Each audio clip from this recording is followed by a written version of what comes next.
Abraham, a man of extraordinary purpose and faith, arose from a lineage deeply rooted in spiritual heritage. His ancestors were among the 70 tribes that migrated from India to Persia in the days following the Great Flood. These tribes, guided by divine will, formed the foundation of a line destined to play a crucial role in the unfolding story of humanity. Among them, a man named Barbar, through his union with the Ihins, a people gifted with the ability to hear God's voice, rekindled a sacred connection with the divine. From Barbar's line descended a succession of faithful men, leading ultimately to Nahor II and in turn to Abraham. Abraham's bloodline was pure, unbroken in its spiritual clarity since the flood. He was gifted with the light of Suis, the divine faculty to see and hear the presence of spirits. Physically, Abraham was imposing, his red-hued skin gleaming like polished copper, his black hair and long beard lending him a fierce visage. Yet his soul was as tender as a mother's, embodying compassion and wisdom. This duality of strength and gentleness set him apart as a leader destined to unite the people of faith. God called Abraham away from his humble beginnings as a basket maker in his native land, leading him to the ancient regions of Arabia and Egypt. These lands bore the scars of devastation from the Magnan people, their ruins standing as testaments to civilizations long past. It was in these desolate places that Abraham's mission began, to gather the scattered faithful and rekindle their covenant with the Creator. The world of Abraham's time was one of great kings and scholars, men of immense learning who relied on their books and instruments to comprehend the universe. Yet, God assured Abraham that his words and deeds, born of divine inspiration rather than human intellect, would endure far longer than any written knowledge. With this divine assurance, Abraham became a conduit for miracles, a shepherd to the lost, and a beacon for those seeking freedom and faith.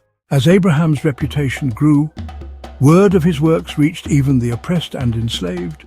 Hearing of the wonders surrounding him, slaves fled their masters and sought him in the wilderness. When they arrived, Abraham greeted them with kindness, but reminded them that he had not summoned them. It was God who had drawn them to him. He urged them to search their ancestry, and they discovered that each among them was descended from the ancient people of faith, a lineage that predated even the great prophet Zarathustra.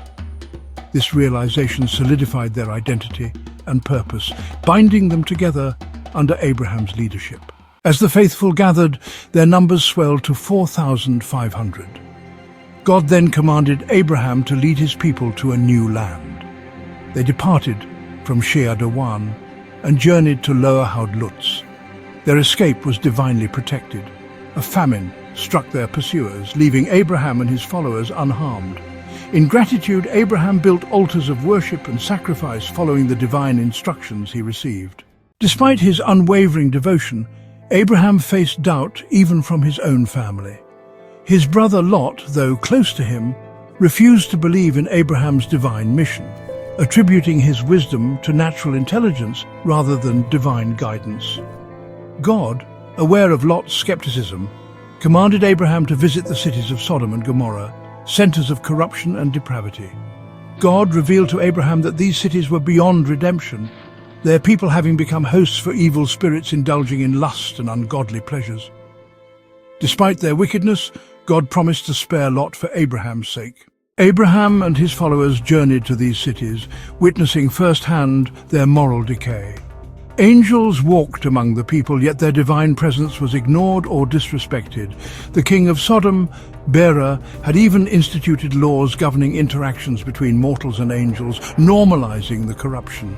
God, through his angels, unleashed fire and brimstone upon the cities, reducing them to ash and purging their evil from the land.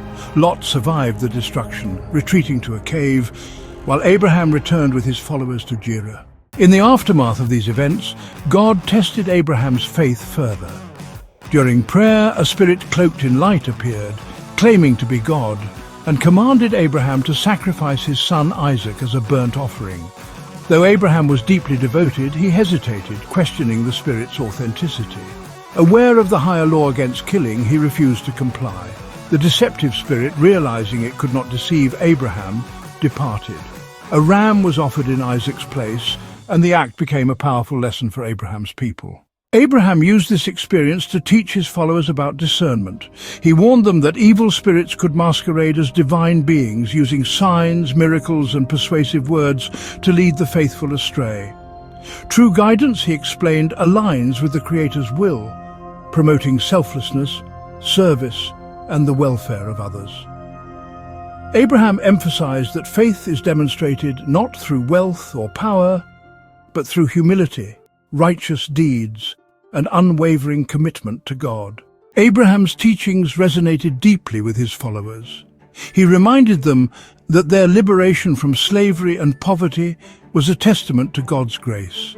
Their duty, therefore, was to emulate this divine compassion by serving others and remaining vigilant against deceit. He warned them against complacency, emphasizing that faith required constant practice and moral integrity. Through his life and teachings, Abraham united the people of faith and guided them through trials and tribulations. His unwavering commitment to God's will, coupled with his wisdom and humility, established a legacy of faith and righteousness that would inspire generations to come. Abraham's story became a testament to the enduring power of faith, the importance of discernment, and the transformative impact of living in harmony with divine truth. When Lot, the younger, escaped from the destruction of Sodom, he sought refuge in a small city called Ben-Ar. As he tarried there, watching the fiery destruction of Sodom and Gomorrah, he gave thanks for his deliverance. In honor of his salvation, Lot renamed the city Zoar, drawing from his reverence for the doctrines of Zarathustra, known in the Phoenician tongue as Zoroaster. The city of Zoar carried this name for over 1,000 years, standing as a testament to Lot's faith and the teachings he upheld.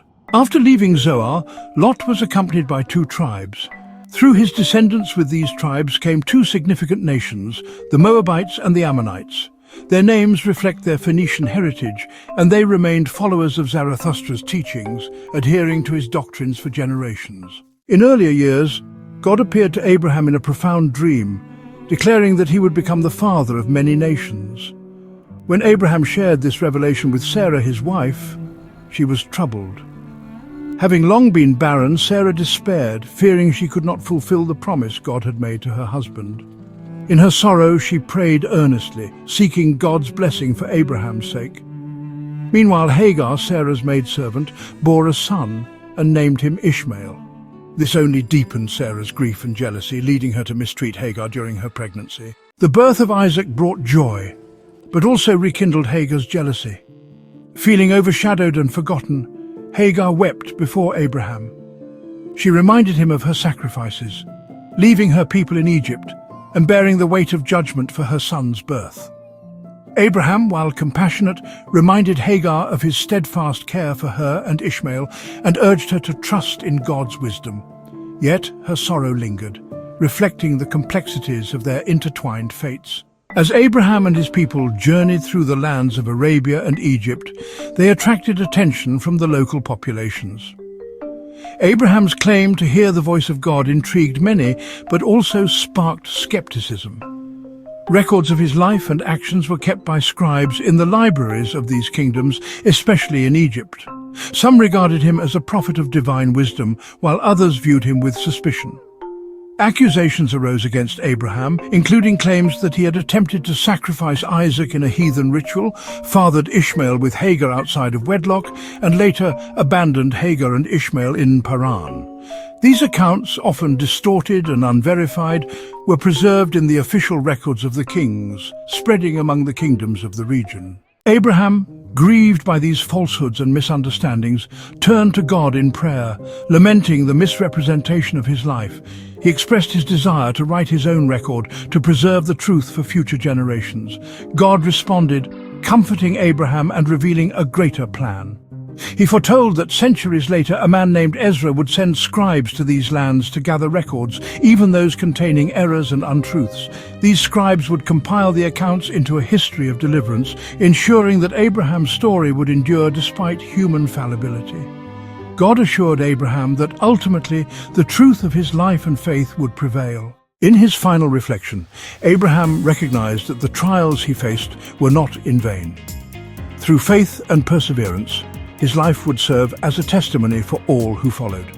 Even the errors and accusations of his detractors would, in time, amplify the glory of the Creator by showcasing the triumph of truth over falsehood.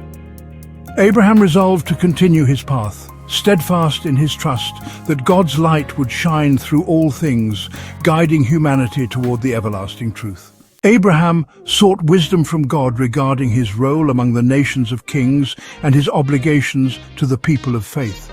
He asked for guidance about leadership, governance, and the separation of his people from the customs and practices of others.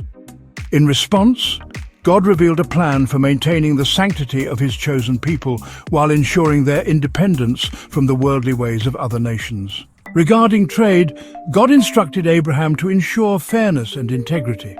Transactions with other nations were to reflect absolute honesty. Yet Abraham's people were forbidden from accepting gifts or becoming indebted to others, for it was the law of the Creator that his chosen remained self-reliant. Abraham also inquired about government, asking how to maintain order and peace among his people. God replied, "Teach them to live together in harmony, discipline and love. What more is required? Let the king's peoples have their governments. Your people are governed by me." Abraham's people were to lead simple lives, dwelling in tents and under trees, rather than building cities of stone like the king's peoples. This simplicity ensured their spiritual strength and closeness to God, for it is better to live humbly and grow strong in spirit than to dwell in luxury and grow weak in faith. On servitude. God revealed to Abraham the divine perspective on servitude, proclaiming, "There is but one true master, the Creator. Among my chosen, no man shall have dominion over another, except through love and free consent." While the language of master and servant might be used for convenience, all relationships within the community were to be based on mutual respect and voluntary agreement, on labor and possessions. Abraham questioned how to handle the products of labor, as some toiled more diligently than others. God responded, "All that comes from the earth is mine. Though men may claim ownership, they hold it only by my consent. Let each man bring his produce as a sacrifice to the Creator. Distribute it without rebuke for those who bring little or nothing, for all are my children, and I search their hearts." On land and legacy. Abraham asked about the inheritance of land, and God reminded him of the humble beginnings of his chosen people. They had been led to neglected and desolate lands which they transformed through their labor and faith. These lands were not to be bought, sold, or fought over. If others desired the land, Abraham was to offer it freely, declaring that the earth belongs to the Creator alone. God foretold that Abraham's people would be driven from place to place. Despite this, they would bring life to barren lands, making deserts bloom and wastelands fruitful. Though idolaters and worshippers of strange gods would take over these lands and build grand temples, the people of faith would leave behind no physical monuments, for their true legacy was spiritual. As Sarah aged, her connection with God deepened. One day, God spoke to her concerning their son, Isaac. He revealed that Isaac's wife would play a crucial role in preserving the covenant. This woman, chosen by divine will, would ensure that the people of faith remained aligned with God's purpose. Sarah shared this revelation with Abraham, and together they sought guidance at the altar. God instructed Abraham to send his most trusted servant to his ancestral homeland to find a wife for Isaac. This journey, guided by God's angel, would lead to the fulfillment of his promise. Rebekah journeyed to Abraham's household, where she and Isaac were wed. Sarah rejoiced, praising God for the continuation of his covenant. God instructed Abraham to organize his community into families of tens, hundreds and thousands, each led by a rabbah. Isaac and Rebekah were appointed as spiritual leaders to ensure the continuation of the covenant. Abraham entrusted them with sacred knowledge, including the Creator's name and the divine plans for the heavens and the earth. God addressed a critical point of misunderstanding, the story of Abraham's supposed sacrifice of Ishmael. God revealed that this tale, recorded in the Egyptian scriptures, was a fabrication. Ishmael's destiny was separate from that of Isaac, through whom the covenant was established.